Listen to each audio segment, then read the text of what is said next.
اچھا اگر حمزہ دیکھا جائے تو جس طرح سے سبیلیں لگائی جا رہی ہیں، اہتمام کیا جا رہا ہے، تو وہ ایک بہت ہی اچھا جیسچر ہے جو کہ جا رہا ہے. بالکل ایسے ہی ہم بات کریں گے. سیکریٹری جنرل پی ایم اے ڈاکٹر سجاد صاحب ہمارے ساتھ موجود ہیں. ڈاکٹر صاحب السلام علیکم، گڈ مارننگ. ڈاکٹر صاحب سب سے پہلے تو آپ اس پہ بات کر لیجئے کیونکہ جب ہم دیکھتے ہیں کہ رمضان المبارک کے دوران تراویح کا معاملہ ہو، حج بیت اللہ ہو، تب بھی کرونا SOPs کا خاص طور پر خیال رکھا گیا. آج بھی ہم جانتے ہیں کہ جلوس نکالے جاتے ہیں اور نکالے جا بھی رہے ہیں، سبیلیں لگائی گئی ہیں، مجالس ہو رہی ہیں، تو کن چیزوں کا خیال ہمیں لازمی طور پر رکھنا ہے؟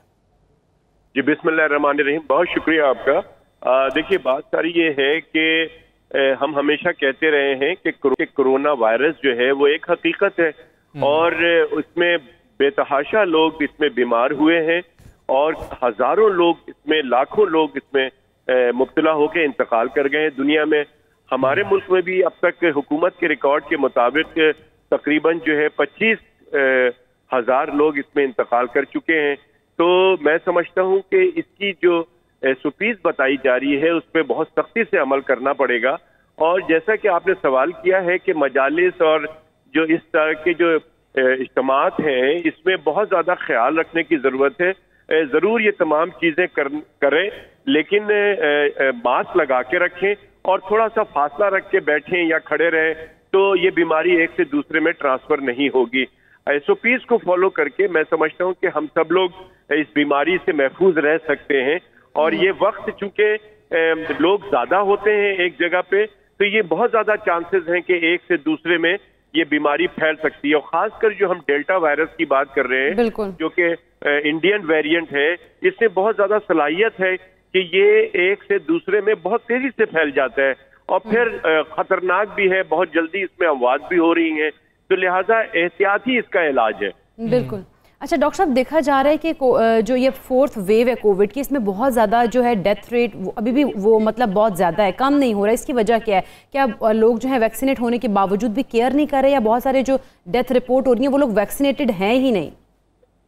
دیکھیں یہ بہت اچھا سوال ہے آپ کا اور آپ کے توسط سے تمام ناظرین کو میں بتانا چاہتا ہوں کہ یہ جو لوگ اب اس وقت کراچی میں اگر میں بات کروں اور پورے پاکستان کی بات کروں تو 85% وہ لوگ ہیں، 85 to 90% وہ لوگ ہیں جو لوگ ویکسینیٹڈ نہیں ہیں. اور 10 سے 15% وہ لوگ ہیں جنہوں نے ویکسین لگائی ہوئی ہے لیکن ان کی شدت بہت کم ہے. اور انتقال وہ انہی لوگوں کو ہوتا ہے جو لوگ کیئر نہیں کرتے ہیں ویکسین لگا کر، وہ یہ سمجھتے ہیں کہ ویکسین لگ گئی ہے اور ہمیں کچھ ہوگا نہیں. تو لہٰذا میں سمجھتا ہوں کہ جب بھی کسی کو کوئی سمٹمز ایسی ہو رہی ہیں جس میں کہ نزلہ زکام، گلے کی خراش یا بخار ہو رہا ہے، تو کراچی میں خاص کر اگر بات کی جائے تو اس وقت انفلوئنزا وائرس بھی موجود ہے تو وہ بھی ہو سکتا ہے. لیکن ان سب کا علاج وائرس کا ایک ہی ہے کہ آپ کو ریسٹ کرنا ہے. تو آپ یہ سمجھ لیں کہ ہو سکتا ہے کہ اللہ نہ کرے آپ کو کورونا ہو گیا ہو تو آپ اس کی احتیاطی تدابیر اپنا لیں، آپ آئسولیٹ ہو جائیں، اچھی غذا کا استعمال کریں، پانی کا استعمال زیادہ کریں، اپنی امیونٹی بڑھائیں تو آپ کو کچھ نہیں ہوگا. جن لوگوں نے ویکسین لگایا ہوا ان کے لیے تو بہت اچھا یہ ایڈوانٹیج ہے کہ ہمیں یہ پتا چل رہا ہے کہ ان کو کچھ بھی نہیں ہو رہا ہے. لیکن جنہوں نے ویکسین نہیں لگایا ہوا ہے ان کے لیے بہت خطرہ ہے کہ ان میں زیادہ تر لوگ جو انتقال کر رہے ہیں وہ لوگ ہیں جنہوں نے ویکسین نہیں لگایا ہوا ہے. تو لہٰذا سب سے پہلے ہم ریکویسٹ کرتے ہیں کہ ویکسین پہلی فرصت میں لگایا جائے، جو ویکسین اویلیبل ہے وہ ویکسین لگایا جائے. کوئی ویکسین کی چوائس نہ پوچھی جائے، کوئی خواہش نہیں ظاہر کی جائے کہ جی ہمیں وہی ویکسین لگانی ہے، اس کا انتظار نہ کیا جائے. جو ویکسین اویلیبل ہے وہ ویکسین لگایا جائے اور ساتھ ہی ساتھ SOPs پہ عمل درآمد بھی کیا جائے. اچھا ڈاکٹر صاحب یہ بھی بتا دیجئے گا، بچوں کے حوالے سے پیرنٹس خاصے پریشان ہوتے ہیں، پھر سمجھ بھی نہیں لگ رہی ہوتی کیونکہ بچے کچھ بتا بھی نہیں پا رہے ہوتے ہیں. اور برطانیہ میں جو ریسرچ سامنے آ رہی ہے وہ یہی آ رہی ہے کہ جو 3 سال تک کی عمر کے بچے ہیں ان کی صحت پہ تو شاید ویسے اثرات نہیں پڑتے، لیکن دوسروں کو انفیکٹ کرنے کے لیے اس وائرس سے وہ سب سے بڑا کردار ادا کر رہے ہوتے ہیں، کیونکہ شاید 3 سال سے کم عمر بچے زیادہ لوگوں کے پاس جا رہے ہوتے ہیں، ان کو فیملی ممبرز اٹھا رہے ہوتے ہیں، ان کو پیار کر رہے ہوتے ہیں، اس وجہ سے ٹرانسمیشن کیسز بڑھ جاتے ہیں 3 سال سے کم عمر بچوں کے لیے. تو ذرا ڈیلٹا ویرینٹ کے حوالے سے بچے کتنے افیکٹ ہو سکتے ہیں، ان پہ کیسے اثرات ہو رہے ہیں، یہ بھی بتائیے گا. بہت امپورٹنٹ سوال ہے آپ کا، اور میں سمجھتا ہوں کہ تمام لوگوں کو یہ بات سمجھنی ہوگی، خاص کر جو 3 سال سے بڑے بچے ہیں وہ جو باہر جاتے ہیں یا دوسروں کی رشتہ داروں کے یہاں جاتے ہیں، وہاں اگر کسی کو بھی نزلہ زکام ہے تو وہ بچہ ایز اے کیریئر استعمال ہو سکتا ہے ان لوگوں کے لیے جن کو کہ گھر میں بزرگ ہیں اور جو کہ کو موربڈ ہے، یعنی کہ جن کو کہ بلڈ پریشر، شوگر یا کوئی ایسی بیماری ہے جس کی وہ دوا کھاتے ہیں یا ان کی امیونٹی کم ہو سکتی ہے. تو یہ اس طرح بچوں کو بہت زیادہ حفاظت کرنے کی ضرورت ہے، خاص کر وہ بچے جو اسکول جا رہے ہوتے ہیں.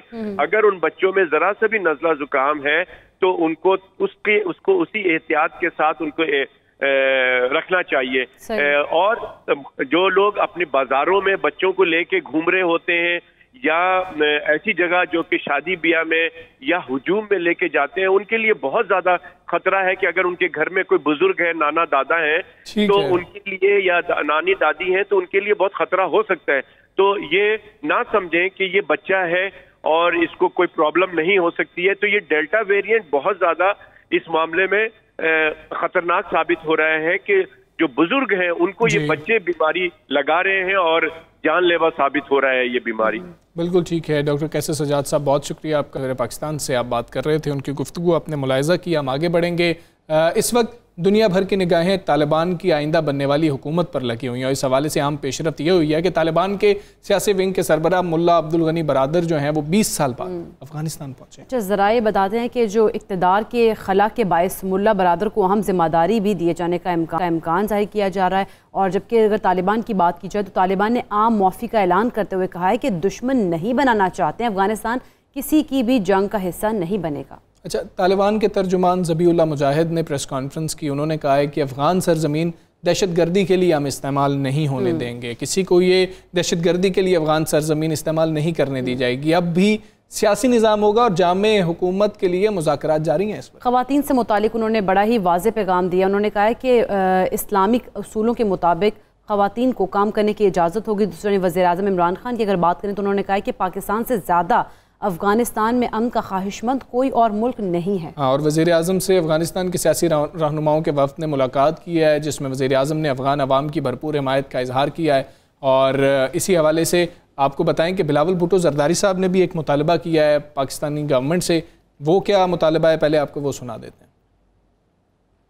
ہمیں افغانستان بھی حکومت بنتا ہے ان سے گارنٹیز لینے پڑیں گے کہ ان کے سرزمین کہیں پاکستان کے خلاف استعمال نہ ہو. پاکستان کی ریاست کا پالیسی بالکل ہی کلیئر ہونا چاہیے. ہم پاکستان کی سوورینٹی پہ کمپرومائز نہیں کریں گے. ہم مطالبہ کرتے ہیں کہ حکومت وقت پاکستان میں دہشت گردی پہ بالکل کوئی کمپرومائز نہ ہو. پاکستان میں ہم نیشنل ایکشن پلان پہ فل فورس کیا جائے، فل امپلیمنٹیشن کیا جائے. بلاول بھٹو کی گفتگو آپ نے سنی. اس حوالے سے فواد چودھری صاحب نے بھی ایک پیغام دیا. انہوں نے کیا کہا ہے آپ کو وہ سناتے ہیں. تنہائی میں فیصلہ نہیں لینا چاہتے. ہم اس میں جو علاقائی طاقتیں ہیں ان کے ساتھ اور جو عالمی طاقتیں ہیں ان کے ساتھ مل کر ہم جو ہے وہ فیصلے اپنے کریں گے. ہمیں اس کے اوپر خوشی ہے اور ایک ہمیں اطمینان ہے کہ اب تک جو افغانستان کے اندر جو تبدیلی ہے وہ اس میں خون نہیں بہا. ہم سمجھتے ہیں کہ طالبان جو انٹرنیشنلی ریکگنائزڈ ہیومن رائٹس ہیں اس کو وہ اس کے اوپر جو ہے وہ کاربند رہیں گے. فواد چودھری صاحب کی گفتگو آپ نے سنی. افغانستان کی بدلتی صورتحال پر ہم بات کریں گے. ہمارے ساتھ موجود ہیں سابق سفیر اور ماہر ہیں افغان امور کے آصف دورانی صاحب. السلام علیکم. گڈ مارننگ آصف صاحب. آپ جس کہ پاکستان کا اگر بات کریں خطے اور دوست ممالک کے ساتھ مشورہ کر کے افغانستان میں نیا سیٹ اپ تسلیم کرنے کا فیصلہ کیا گیا. آپ سمجھتے ہیں یہ فیصلہ درست ہے؟ میرے خیال میں یہ ایک جو ہے احسن پالیسی ہوگی کیونکہ پاکستان آئسولیشن میں جو ہے کوئی فیصلہ کرے گا وہ دوامدار نہیں ہوگا، اس پہ کرٹیسزم بھی ہوگا. بہتر یہ ہے کہ ہم جو افغانستان کے امیڈیٹ نیبرز ہیں اور انٹرنیشنلی جو ہے وہ ان کی صلاح کے ساتھ ہمیں کوئی فیصلہ لینا چاہیے. اور اس میں اس لیے بھی ضروری ہے کہ ابھی یہ قبل از وقت ہے کہ طالبان کی سربراہی میں جو حکومت بنے گی بے شک وہ انکلوسیو حکومت بھی ہو تو ابھی اس کے جو ہے پرفارمنس کو دیکھنا پڑے گا. اور اس کے جو وعدے اب اس نے کیے ہیں، کل ذبیح اللہ مجاہد صاحب نے جو پریس کانفرنس میں جو اعلانات کیے ہیں وہ بڑے خوشائند ہیں. لیکن اصل تو یہ ہوگا کہ جب اب وہ عملی طور پہ اس پہ عمل درآمد ہو، کیونکہ اس وقت جو ہے بہت سے شکوک و شبہات ہیں. اس کی وجہ یہ ہے کہ طالبان کا جو پچھلا ایکسپیرینس تھا وہ کوئی اتنا خوشگوار نہیں. نہیں ٹھیک ہے، آپ نے پریس کانفرنس کا ذکر کی، ذبیح اللہ مجاہد صاحب کا ذکر کیا، تو وہ تو یہ بھی کہہ رہے ہیں کہ 20 سال میں بہت زیادہ تبدیلی آ گئی ہے طالبان میں. کیا آپ واقعی وہ تبدیلی دیکھ رہے ہیں یا پھر ہمیں انتظار ہی کرنا پڑے گا وہ تبدیلی حقیقی ہے یا وقتی ہے اس کو جاننے کے لیے؟ فی الحال تو یقیناً وہ تبدیلی نظر آتی ہے جس انداز سے انہوں نے جو ہے اوور آل جو ہے افغانستان پہ جب اب ان کا جو ہے قبضہ ہوا ہے وہ زیادہ تر پرامن طریقے سے ہوا ہے. پھر کابل میں ان کی انٹری جس طرح سے ہوئی ہے وہ بھی آلموسٹ پرامن طریقے سے ہے. اشرف غنی صاحب جب چلے گئے تو طالبان انٹر ہوئے. اس سے پہلے وہ کابل کے راستوں میں تھے، وہ کابل شہر کے اندر وہ داخل نہیں ہوئے تھے. تو یہ اور اس کے علاوہ اب جب سب سے بڑی جو وریز ہیں وہ دنیا کو وہ ہیومن رائٹس کے بارے میں، خصوصاً خواتین کے حقوق کے بارے میں ہے جی. اور اس پہ اگر اب طالبان کی طرف سے جو اطمینان دلایا جا رہا ہے اور اس کا کچھ مظہر آپ نے کانفرنس کے دوران بھی دیکھا، خواتین کی موجودگی. اس سے پہلے آپ طالبان کے جو ہے وہ سرکردہ تھے وہ وہاں پہ طلوع ٹیلی ویژن جو افغانستان کا ہے وہاں ایک خاتون اینکر پرسن ان کے ساتھ انٹرویو کیا. تو یہ چیزیں تبدیلی کی غماز ہیں. اب دیکھیے کہ آئندہ وہ ہے کس طرح سے یہ تبدیلی جو مزید دوامدار. جی بالکل. اچھا درانی صاحب، طالبان کے ترجمان انٹرنیشنل بارڈرز کے احترام اور اپنی سرزمین ہمسایہ ممالک کے خلاف استعمال نہ ہونے کی بھی ضمانت دی ہے. کیا اب امریکہ اور بھارت کا خطے میں کردار بھی انتہائی محدود ہو جائے گا؟ آپ کیا سمجھتے ہیں؟ دیکھیں، امریکہ کا کردار تو کبھی بھی محدود نہیں ہوگا. امریکہ جو ہے وہ پوری دنیا کا ہمسایہ ہے. تو وہ اگر امریکہ نکل بھی جاتا ہے افغانستان سے تو وہ اس کا ہمسایہ رہے گا. اور امریکہ کی ضرورت بھی ہوگی، اس لیے کہ آپ یہ جو لوگ یہ کہہ رہے ہیں کہ امریکہ کو شکست ہو گئی ہے، میں اس کی تائید نہیں کرتا، کیونکہ امریکہ نے خود فیصلہ کیا نکلنے کا. اگر نہ چاہتا تو وہ رہ سکتا اور میرے خیال میں وہ یہ لاسز بھی افورڈ کر سکتے تھے. لیکن اب ان کی پرائرٹیز چینج ہو گئی ہیں. افغانستان جو ان کی لانگسٹ وار ٹھہری، جبکہ وہ افغانستان اور امریکہ کا کوئی مقابلہ ہی نہیں ہے، تو ان کا نکل جانا تو انہوں نے فیصلہ کر لیا تھا. اور یہ پچھلے پریزیڈنٹ جو ٹرمپ تھے انہوں نے فیصلہ کیا. جو بائیڈن پہلے سے ہی امریکی فوجوں کے جو ہے افغانستان موجودگی کے خلاف تھے.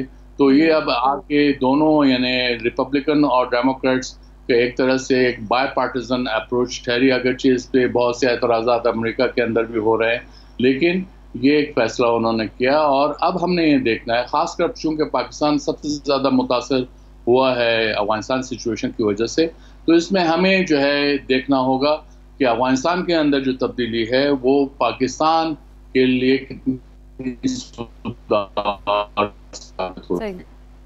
ٹھیک ہے. دران صاحب یہ بھی بتا دیجئے گا ذرا کہ جس طرح سے آپ امریکی صدر کا ذکر کر رہے ہیں، انہوں نے کہا کہ ہم نے جو اچیو کرنا تھا وہ ہم نے اچیو کر لیا، اب ہمیں مزید رہنے کی ضرورت نہیں ہے. آپ سمجھتے ہیں کہ یہ موقف ان کا درست ہے؟ جو اچیو کرنا چاہتا تھا امریکہ وہ تو امریکہ نے شاید اچیو کر لیا. جی بظاہر تو ہے، کیونکہ امریکہ کا جو یہاں آنے کا مقصد تھا وہ تو یہ تھا کہ 9/11 میں جو ٹیررسٹ حملہ ہوا تھا، اب ان کے جو جن کی سربراہی میں ہوا تھا وہ اسامہ بن لادن تھے. وہ افغانستان میں پناہ لیے ہوئے تھے. القاعدہ کا بھی زیادہ تر وجود افغانستان کے اندر تھا. طالبان نے جو ہے وہ انکار کیا اسامہ بن لادن کو حوالے کرنے کے لیے، تو اس لیے طالبان کی حکومت جو ہے چلی گئی. اور اسامہ بن لادن کو 2011 میں امریکیوں نے جو ہے وہ مار دیا. تو یہ ہے کہ ان کا جو تھا اسامہ بن لادن کو پکڑنے کا، مارنے کا، وہ تو انہوں نے اچیو کر لیا تھا. پھر امریکی اب یہ بھی کہہ رہے ہیں کہ جو القاعدہ ہے وہ جو ہے بالکل ختم ہو گئی ہے، یعنی تقریباً نہ ہونے کے برابر ہے. تو اس لحاظ سے بھی جو موقف ہے وہ کہتے ہیں کہ ہم نے اپنا ہدف جو حاصل کر لیا، تو وہ بھی درست ہے. تو یہ لیکن اب جو نئے جو چیلنجز آ رہے ہیں وہ امریکہ جو ہے نئی جو ہے کولڈ وار کی طرف موو کر رہا ہے، تو اس میں اب ان کو چائنا زیادہ رائیولز نظر آتا ہے بنسبت اس کے کہ افغانستان کے. بالکل ٹھیک ہے. آصف درانی صاحب بہت شکریہ آپ کا. سب سے پہلے پاکستان سے آپ بات کر رہے تھے اور افغانستان کی صورتحال کے حوالے سے آپ جو رائے رکھتے ہیں وہ آپ نے ہمارے ساتھ شیئر کیا. ہم یہاں پر بریک لیں گے، بریک کے بعد واپس آتے ہیں. Stay with us.